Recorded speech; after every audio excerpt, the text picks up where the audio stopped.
lakas ngingihapannya Ting bakit makibapunjay Amdan balaban lagi Haman nakiklet magbaro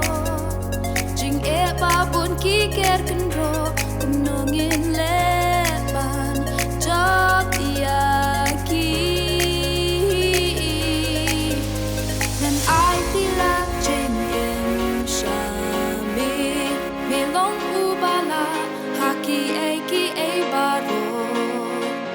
Haki eki e baro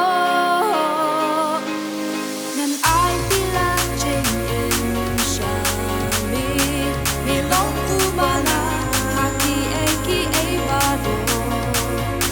Haki eki e baro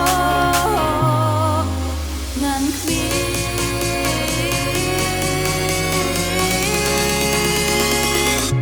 Tang Shami atrai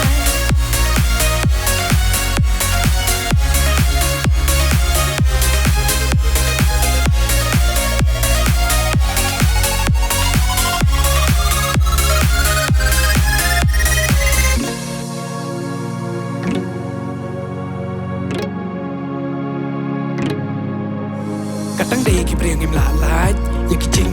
bat jing jenjar ngim la ban kin tait